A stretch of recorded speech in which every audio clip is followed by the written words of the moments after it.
Hello students, कक्षा 12 में हमारा पृष्ठीय रसायन वाला अध्याय चल रहा था और पृष्ठीय रसायन वाले अध्याय में हम कल भौतिक अधिशोषण और रासायनिक अधिशोषण का अध्ययन कर चुके थे। आज हम इसमें जो है इसका एक छोटा सा टॉपिक, एक छोटी सी परिभाषा आती है। सबसे पहले उसे बता रहे हैं, अधिशोषण की मात्रा।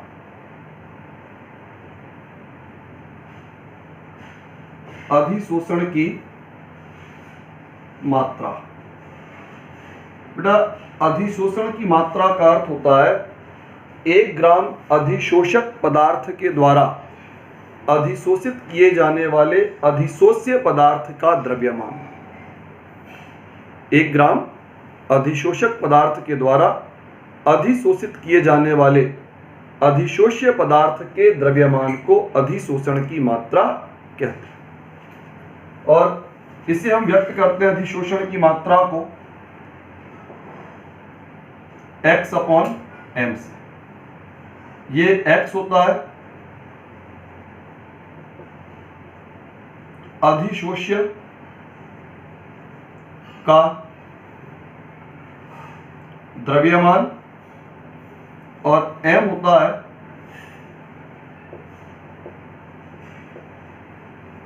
अधिशोषक का द्रव्यमान।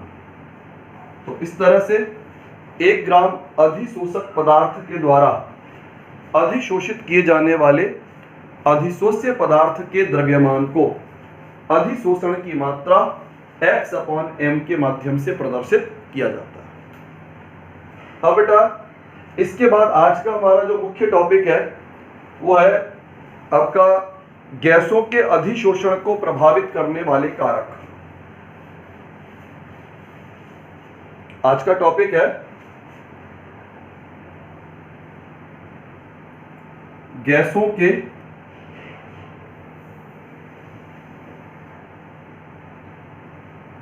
अधिशोषण को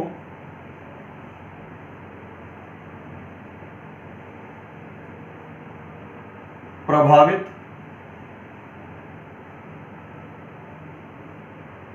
करने वाले कारक। बेटा, गैसों का जो अधिशोषण होता है, गैस के अधिशोषण को कई कारकों के द्वारा प्रभावित किया जाता है। इनमें सबसे पहला कारक आता है आपका गैस की प्रकृति। सबसे पहला कारक है गैस की प्रकृति। अब बेटा देखो, गैस की प्रकृति का अधिशोषण की मात्रा के साथ क्या संबंध है। कोई भी ऐसी गैसें जिनका द्रवीकरण सुगमता पूर्वक हो जाता है, जिन गैसों का द्रवीकरण सुगमता पूर्वक होता है, उन गैसों का अधिशोषण अधिक होगा। और जिन गैसों का द्रवीकरण आसानी से नहीं होता, अर्थात गैसें आपकी स्थायी गैसें, उनका अधिशोषण जो होगा वो अपेक्षाकृत कम मात्रा में होता है। जैसे आपकी SO2, HCl, CO2, क्लोरीन, ये जो गैसें हैं ये सरलता से द्रवित गैसें हैं। सरलता से द्रवित होने वाली गैस। और इसके विपरीत ऑक्सीजन, नाइट्रोजन, हाइड्रोजन, ये जो है इनको कहा जाता है स्थायी गैस। इन्हें स्थायी गैस क्यों कहते हैं? क्योंकि इन गैसों का द्रवीकरण सरलता पूर्वक नहीं हो सकता। तो वे गैसें जिनका द्रवीकरण सरलता पूर्वक होता है, वो गैसें जो है उनका अधिशोषण भी आसानी से होगा। द्रवीकरण सरलता पूर्वक होने का कारण क्या है? इसका कारण होता है इन गैसों के अणुओं में पाए जाने वाले वैन-डर वाल आकर्षण बल। इनमें वैन-डर वाल आकर्षण बलों की अधिकता होती है और वैन-डर वाल आकर्षण बलों की अधिकता के कारण से इन गैसों के क्रांतिक ताप भी अधिक होते हैं। इनमें क्रांतिक ताप Tc अधिक और इनमें क्रांतिक ताप Tc का मान बहुत कम। तो जिन गैसों के लिए वैन डर वाल आकर्षण बलों के मान ज़्यादा होंगे उनके क्रांतिक ताप के मान भी ज़्यादा होंगे, और जिनके क्रांतिक ताप के मान ज़्यादा होते हैं वो सरलता से द्रवित हो जाती हैं और उनका आसानी से अधिशोषण भी होता है। और जो स्थायी गैसें हैं, स्थायी क्यों कह रहे हैं इनको? क्योंकि इनमें वैन डर वाल आकर्षण बल की मात्रा कम होती है, और वैन डर वाल बलों के कम होने के कारण इनका द्रवीकरण आसानी से नहीं होता है, और द्रवीकरण आसानी से ना होने के कारण से हमने इनको नाम दिया स्थायी गैसें। और दुर्बल वैन डर वाल बलों के कारण से इनके क्रांतिक ताप के मान बहुत कम होते हैं। क्रांतिक ताप का अर्थ होता है ताप का वह मान जिसके ऊपर किसी भी गैस का द्रवीकरण ना किया जा सके, चाहे कितना भी अधिक दाब क्यों ना लगाया जाए। ताप का वह मान जिसके ऊपर किसी गैस का द्रवीकरण नहीं किया जा सकता है, चाहे हम दाब को कितना ही अधिक क्यों ना बढ़ा दें, वह ताप उस गैस के लिए क्रांतिक ताप के मान के बराबर होता है। तो जिन गैसों का क्रांतिक ताप ज्यादा है सरलता से द्रवित होंगी, अधिशोषण भी अधिक होगा। क्रांतिक ताप कम है उनका द्रवीकरण आसानी से नहीं होता है, और जिनका द्रवीकरण आसानी से नहीं होता है उनका अधिशोषण भी कम मात्रा में पाया जाता है। दूसरी बात आती है बेटा अधिशोषक पदार्थ की प्रकृति। अधिशोषक पदार्थ की प्रकृति। अब बेटा अगर एक ही प्रकार की गैस को अलग अलग प्रकार के अधिशोषक पदार्थों के ऊपर अधिशोषित कराया जाए, एक ही गैस का अधिशोषण भिन्न भिन्न अधिशोषकों के ऊपर कराया जाए तो अधिशोषण की मात्रा में आपको भिन्नता प्राप्त होगी। मान लो ऑक्सीजन गैस का अधिशोषण करा रहे हो, एक अधिशोषक सिलिका जेल, एक अधिशोषक चारकोल लिया, एक अधिशोषक अपन ने धातु ली, अलग अलग तरह की धातुएं भी ली जा सकती है। तो समान परिस्थितियों में भी आप अगर अधिशोषण करवा रहे हैं तब भी अधिशोषण की मात्रा में आपको भिन्नता मिलेगी। इसका मतलब अधिशोषक पदार्थ का स्वयं का जो स्वभाव होता है वह स्वभाव भी अधिशोषण की मात्रा को निर्धारित करने का कार्य करता है। अलग अलग जो अधिशोषक हैं वो अलग अलग मात्राओं में गैस का अधिशोषण करते हैं। तो 1 ग्राम ठोस अधिशोषक के द्वारा अधिशोषण के लिए उपलब्ध क्षेत्रफल को अधिशोषक का विशिष्ट क्षेत्रफल कहते हैं। 1 ग्राम अधिशोषक पदार्थ के द्वारा अधिशोषण के लिए उपलब्ध पृष्ठीय क्षेत्रफल, उसे जो है हम क्या नाम दे सकते हैं? उसे नाम दिया जा सकता है आपका अधिशोषक का विशिष्ट क्षेत्रफल।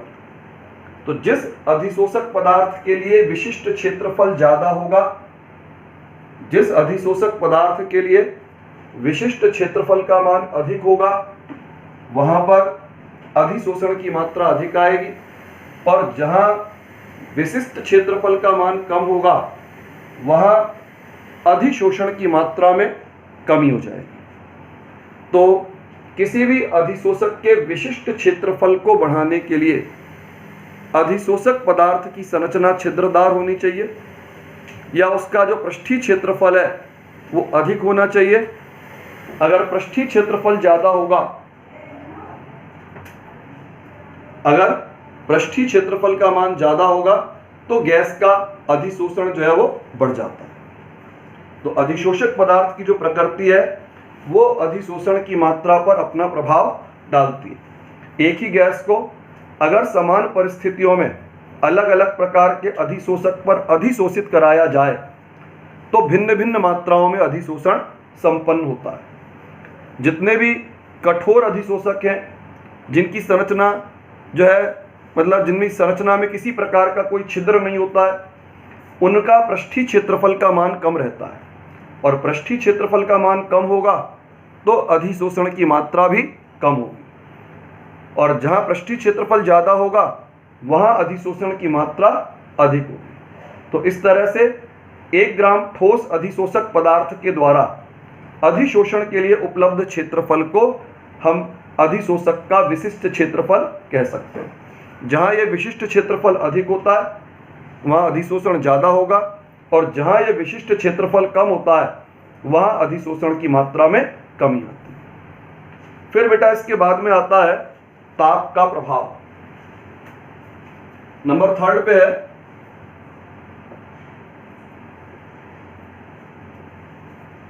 ताप का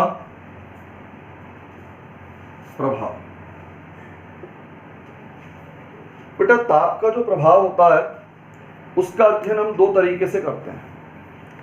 पहली बात, अधिशोषण की जो क्रिया होती है वो हमेशा ही ऊष्माक्षेपी होती है, चाहे अधिशोषण भौतिक अधिशोषण के रूप में हो, चाहे अधिशोषण रासायनिक अधिशोषण के रूप में हो। अधिशोषण चाहे भौतिक हो चाहे रासायनिक हो, होता तो ऊष्माक्षेपी है। प्रत्येक स्थिति में वो ऊष्माक्षेपी होता है।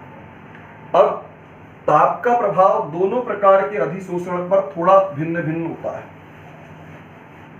इसको हम एक ग्राफ के माध्यम से देखते हैं।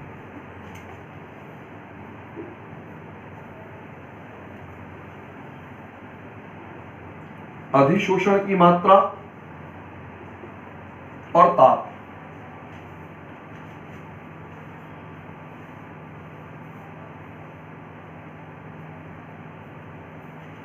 एक तो स्थिति है, यह स्थिति है भौतिक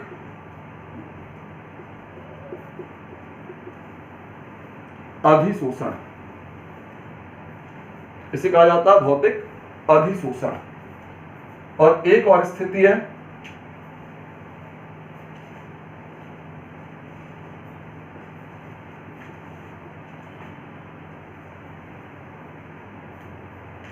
ये स्थिति अपन देख रहे हैं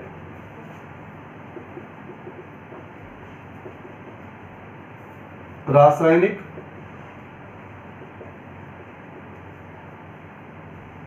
अधिशोषण।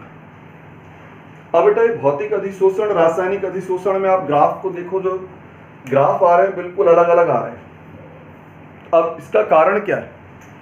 भौतिक अधिशोषण में हमें क्या दिखाई पड़ रहा है कि जैसे जैसे तापमान में वृद्धि हो रही है, तापमान की वृद्धि के साथ साथ अधिशोषण की मात्रा में कमी आ रही है। इसका कारण होता है भौतिक अधिशोषण जो होता है इसमें अधिशोषक और अधिशोष्य दोनों के मध्य में वान डेर वाल आकर्षण बल होते हैं। अधिशोषक और अधिशोष्य दोनों के मध्य आकर्षण बल होते हैं वान डेर वाल बल। और वान डेर वाल बलों के बारे में अपन पहले भी पढ़ चुके हैं कि जैसे जैसे तापमान बढ़ता जाएगा वान डेर वाल बलों के मान में कमी आएगी, और जब आकर्षण के मान में कमी आएगी तो अधिशोषण की मात्रा ताप वृद्धि के साथ साथ घटेगी। जैसे जैसे ताप बढ़ेगा वान डेर वाल बल घटेगा, और वान डेर वाल बलों के घटने के कारण से अधिशोषण की मात्रा में कमी होगी। इसके विपरीत बेटा दूसरी ओर देखिए अपन, अधिशोषण की मात्रा और ताप का जो ग्राफ है, ताप वृद्धि पर पहले तो ग्राफ ऊपर की ओर जा रहा है। ऊपर की ओर जा रहा है मतलब ताप बढ़ने के साथ साथ अधिशोषण की मात्रा में वृद्धि हो रही है। ताप बढ़ता जा रहा है, अधिशोषण की मात्रा बढ़ती जा रही है। क्यों बढ़ रही है भाई अधिशोषण की मात्रा? अधिशोषण की मात्रा के बढ़ने का कारण है यहां अधिशोषक और अधिशोष्य दोनों के मध्य में रासायनिक क्रिया होती है। अधिशोषक पदार्थ और अधिशोष्य पदार्थ दोनों के मध्य में होती है रासायनिक क्रिया, और जब दोनों के मध्य रासायनिक क्रिया होगी तो रासायनिक क्रिया के लिए अभिकारक अणुओं को सक्रिय करना पड़ता है, और सक्रिय करने के लिए आवश्यक ऊर्जा को हम नाम देते हैं सक्रियण ऊर्जा। तो जब प्रारंभ में ताप बढ़ाया जाता है तो प्रारंभ में की जाने वाली ताप वृद्धि अभिकारक अणुओं को सक्रिय बनाती है, रासायनिक क्रिया के लिए उत्तेजित करती है, सक्रिय बनाने का कार्य करती है। तो जिसके कारण से जो है अधिशोषण की मात्रा पहले तो बढ़ती है। प्रारंभ में बढ़ाया गया ताप अभिकारक अणुओं को रासायनिक क्रिया के लिए सक्रिय बनाता है, उत्तेजित करता है, जिसके कारण से अधिशोषण की मात्रा में पहले तो वृद्धि होगी। अब ये वृद्धि एक निश्चित सीमा तक होगी, निश्चित सीमा तक ताप बढ़ाओगे तब तक तो वृद्धि होगी, लेकिन अगर हम ताप को निरंतर बढ़ाते चले जाएं तो क्या होगा, यही दी जाने वाली ऊष्मा बंधों का वियोजन प्रारंभ कर देगी। दी गई यह ऊष्मा क्या करेगी, बंधों का वियोजन करेगी, और बंधों का वियोजन होने के कारण से अधिशोषण की मात्रा में कमी प्रारंभ हो जाती है। तो भौतिक अधिशोषण, ताप बढ़ेगा, अधिशोषण घटेगा। रासायनिक अधिशोषण पहले तो बढ़ता है, ताप वृद्धि के साथ पहले बढ़ता है और उसके बाद इसमें कमी आती है। इन दोनों बातों को मैं आपको भौतिक और रासायनिक अधिशोषण के अंतर वाले टॉपिक में भी बता चुका था। वहां ग्राफ नहीं बताए गए थे, यहां पर अपन जो है इनको ग्राफ के माध्यम से भी स्पष्ट कर चुके हैं। इसके बाद बेटा अगला पॉइंट आता है इसका, यह अधिशोषक पदार्थ का सक्रियण। अधिशोषक पदार्थ का सक्रियण नंबर 4 पे है।